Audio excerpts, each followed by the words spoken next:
एक वाकया लिखा है। इस वाकये से आपको उस वाकये की तरफ ले चलता हूँ कि तालिब यहाँ दरिया का किनारा है, गोमती का किनारा भी है, और इस गोमती के किनारे का ही जिक्र हो सकता है हो या किसी और दरिया का किनारा हो।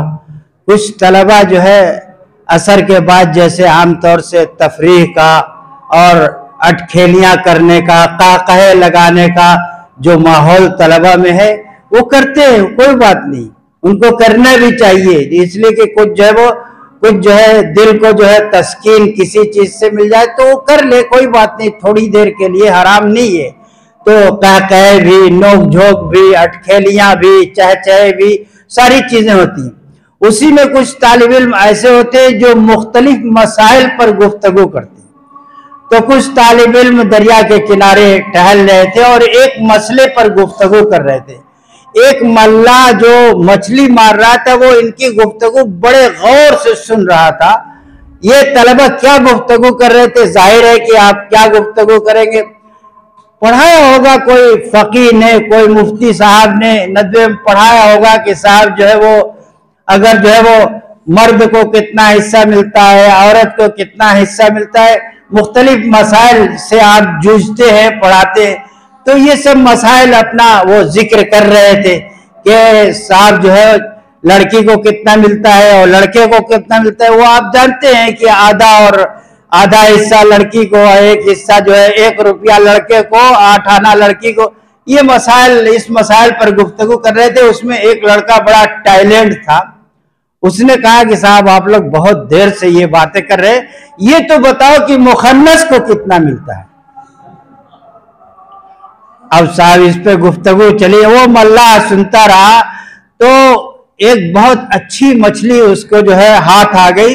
उसने सोचा अगर बाजार में मैं इसको लेकर चलता हूं तो चंद पैसे मिलेंगे, क्यों ना बादशाह सलामत के हुजूर इसको पेश करो ताकि पैसे ज्यादा मिले।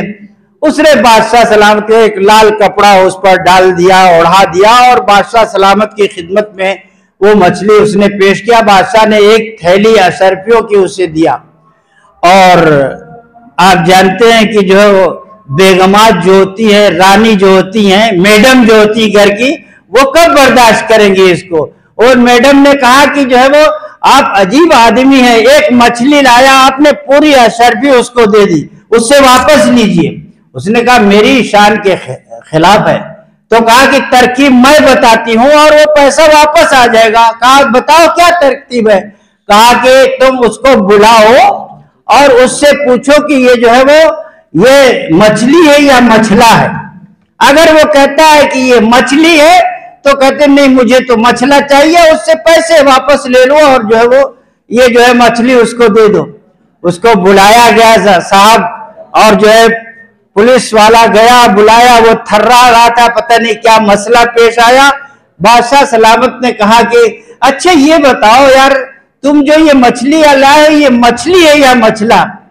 वो तलबा की गुफ्तगू उसने सुना था अपने कानों से और अपने दिल में बसाया था, रचाया था। हो सकता है यही सोबत का असर होता है कि कभी कभी वो चीजें काम आती है। जैसे ये अशार काम आएंगे आपको, ये अशार बेजा नहीं होता, ये बेकार नहीं होता। ये अशार तो तकरीरों में अगर जिक्र करे आदमी, तकरीर करते करते अशार बीच में पड़ता है तो उसमें चाशनी, तलावत, तरावट उसमें आती है, और बगैर उसके शेर के जरा कम आती है, मतलब उसमें भी होती है। इसलिए हजरत मौलाना रहमतुल्लाह अलैह अक्सर अशार बीच बीच में पढ़ते थे। तो जो अशार, और देवबंद के लोगों का तो खास ये तुर्रे इम्तियाज है, हमारे नदवे में जरा कम है इसका रिवाज कि वो अशार बहुत पढ़ते हैं। अशार बीच बीच में तकरीर में अशार, तो अशार यही अशार याद होते हैं। ये बैतबाजी में जो अशार आप याद करते हैं, इन्हीं यही अशार जो है काम आते हैं आपको। तो बहरहाल उसने जो है वो उसने मैडम की बात सुनकर उसको बुलाया और उससे कहा कि बताओ भाई ये मछली है कि मछला। वो बहुत देर तक, थोड़ी देर जो है वो गुमसुम खड़ा रहा। उसने कहा हुजूर ये ना मछली है ना मछला, ये तो मुखन्नस है, मुखन्नस। अब मैडम की बात भी खत्म हो गई और उसने और असरफिया दिया और दे के चला गया। तो मैं कहना ये चाहता कि ये असर यानी ये गुफ्तगू ऐसी हमारी हो कि दूसरे लोग भी मुतासिर हो। इससे एक सबक और भी मिलता है कि मौलवी कभी हार नहीं मानता। अगर वो हार मान गया तो मौलवी नहीं, वो अपनी तावील, इसीलिए तावील वो करता है, तावील से अपनी बात को ऊंचा करके दिखाता है कि मैं मौलवी होकर इससे हार जाऊंगा, ऐसा नहीं हो सकता। तो तावील जो तावील है, जो ताबीर है, जो पढ़ाई जाती है, तौरिया है, आपने पढ़ा होगा, फसाहत और बलागत के बयान में एक तौरिया भी होता है, जो शिया हजरात के यहां बहुत होता है तौरिया, कि कहते कुछ है और करते कुछ है। वो हमारे यहां भी होता है, बहुत सी जगहों पे होता है। तो सही माना में यह है कि मौलवी को हार नहीं माननी चाहिए। शिकस्त हो गई तो बेकार है, उसका पढ़ा लिखा सब बेकार है। तो अशार बहरहाल बहुत अच्छे थे। आपको अगर अशार गड़बड़ होते तो मैं दूसरा वाकया सुनाता, लेकिन अशार अच्छे थे, इसलिए आज जो है इसी पे इक्तिफा करता हूं। और मजीद उसमें मामीज लगाने की जरूरत है। और बहुत से लड़कों ने थोड़ी बहुत गलती की, खैर वो तो माफ है, माफी के काबिल है, इसलिए उसको माफ कर देता हूं, कोई बात नहीं। दस्तखत भी करना।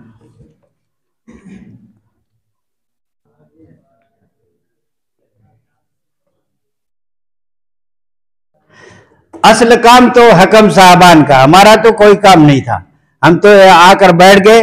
असल इन्हीं हजरात का, हकम साहबान का, इन लोगों ने जिस दयानतदारी से ये काम किया। जाहिर है कि कुर्सी अदालत पे है, तो जाहिर है अदालत पर बैठे हैं तो अदल इंसाफ से काम लिया होगा, लेकिन कभी कभी हो भी जाती है, चूक भी हो जाती है, इसलिए कोई बात नहीं। इसलिए कि अल्लाह के नबी सल्लल्लाहु अलैहि वसल्लम ने एक मरतबा जो है हजरत माज और मौविज को, दोनों को जब कहा कि मैंने कत्ल किया, उसने कहा मैंने कत्ल किया, उसने कहा मैंने अच्छा शेर पढ़ा, उसने कहा नहीं मैंने अच्छा शेर पढ़ा। आपस में चेमी गोइयां हुई तो हुजूर ने क्या कहा था कि दोनों ने जो कत्ल किया।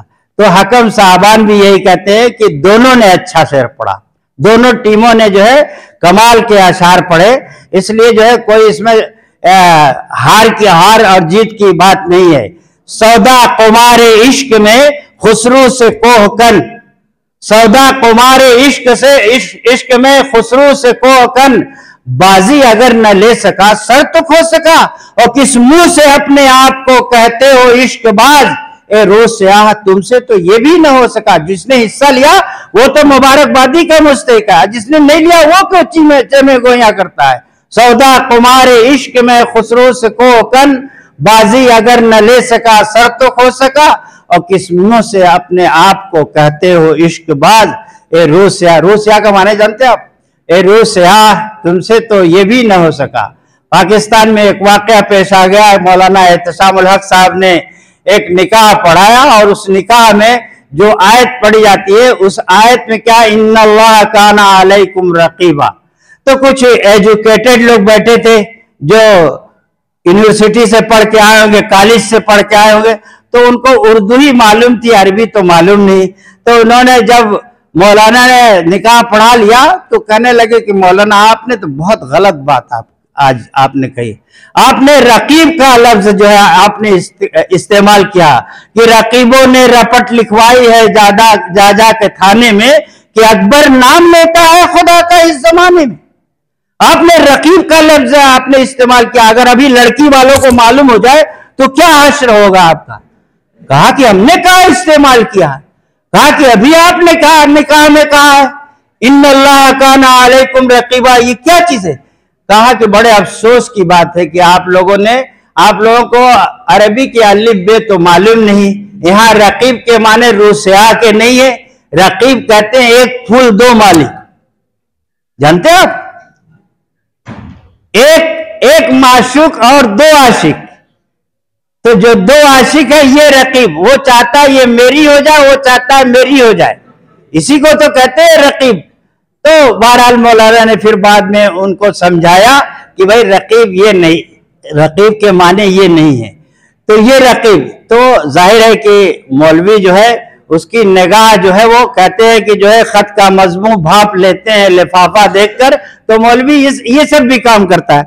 बहरहाल मैं मुबारकबाद देता हूँ हकम साहबान को, और इन लोगों ने जो है जाहिर है कि बड़ी दयानत से ये काम किया है।